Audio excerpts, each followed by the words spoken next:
कसाबला फाशी होणं तर जरुरीचं होतच, परंतु त्यामागे जी शक्ती होती, जी पाकिस्तानमध्ये होती, त्या शक्तीचा चेहरा समोर उघडकीला आणणं जरुरीचं होतं. आणि 7 दिवस राहिल्यानंतर ज्यावेळेला आम्ही त्यांच्या पुराव्याची छाननी केली, त्यावेळेला त्यांनी सांगितलं, म्हणजे चोराच्या उलट्या. लक्षात घ्या, कट तुमच्या भूमीत झालेला होता, तुम्ही पुरावे आमच्याकडून मागता.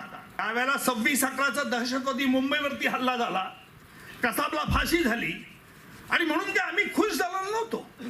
कसाबला फाशी होणं तर जरुरीचं होतच, परंतु त्यामागे जी शक्ती होती, जी पाकिस्तानमध्ये होती, त्या शक्तीचा चेहरा समोर उघडकीला आणणं जरुरीचं होतं.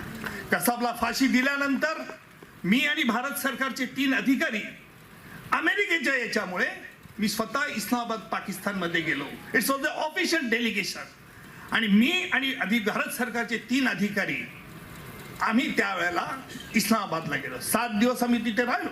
ही घटना एवढ्याच करता सांगतो की आपल्यापुढे काय काय आव्हानं आहेत. आणि 7 दिवस राहिल्यानंतर ज्यावेळेला आम्ही त्यांच्या पुराव्याची छाननी केली, त्यावेळेला त्यांनी सांगितलं, ज्यांना पकडलं होतं, ज्यांच्या विरुद्ध खटले चालू होते, ते अतिशय निव्वळ छोटे कसाब सारखे प्यादे होते. म्हटलं, तुम्ही ज्यांनी हा कट रचला मुंबईवरचा, त्याला तुम्ही काही अटक केली नाही, त्याच्याविरुद्ध तुम्ही खटला चालवत नाही. ते म्हणाले, पुरावा कुठे, तुम्ही पुरावा द्या. म्हणजे चोराच्या उलट्या. लक्षात घ्या, कट तुमच्या भूमीत झालेला होता, तुम्ही पुरावे आमच्याकडून मागतात. आणि म्हणून आम्ही परत आल्यानंतर भारत सरकारला सांगितलं. परत आल्यानंतर आम्ही डेव्हिड हेडलीची साक्ष घेतली. डेव्हिड हेडलीची साक्ष घेतली. हे मी हा उदाहरण एवढ्याच करता सांगितलं की आमचे प्राध्यापक देशमुखांना याचं हे उत्तर आहे की ज्या वेळेला देविंदकांनी साक्ष घेतली, ती डेव्हिड हेडलीने आपल्या साक्षीमध्ये मी व्हिडिओ कॉन्फरन्सिंगने घेतली. त्यावेळेचे सीपी आणि जॉईंट सीपी मी स्वतः पाकिस्तानला गेलो, वॉशिंग्टनला तिथे भेटलो.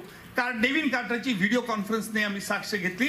आणि पाकिस्तानचे आर्मीचे अधिकारी कोण कोण कसे होते त्याचा ईमेल करस्पॉन्डन्स जो शिकागो कोर्टात डेव्हिड हेडलीने दाखल केला होता, तो न्यायालयासमोर आम्ही आणला. आता याचं उत्तर पाकिस्तानची चुप्पी नंतर झाली. डॉक्टर जयशंकर त्यावेळेला फॉरेन सेक्रेटरी होते, त्यांना हा सगळा एव्हिडन्स आम्ही पाठवला. पाकिस्तानने उत्तर त्यावरती काही दिलं. हा भाग एवढ्याकरता सांगतो. मगाशी सांगितलं की उज्ज्वल निकम हे झालं, कोपर्डी झालं, ते झालं, असं नाही आहे देशमुख साहेब.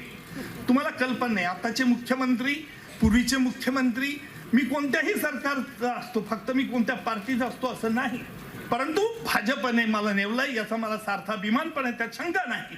परंतु हे सांगण्याचं तात्पर्य असं की महाराष्ट्र मुख्यमंत्री देवेंद्रजी फडणवीस यांना एक चांगलं औषध माहिती आहे, लोकांना शांत कसं करायचं. आणि ते चांगलं औषध, ते इतके हुशार डॉक्टर आहेत की कुठे लोकांचा असंतोष झाला, मोठा खून झाला, लोक मागणी करतात आणि मला म्हणतात, उज्ज्वलजी तुमची मागणी झाली, मी नेमतो तुम्हाला याच्यामध्ये. मला नाईलाज नसतो, कारण एवढा विश्वास तुम्ही ठेवताय.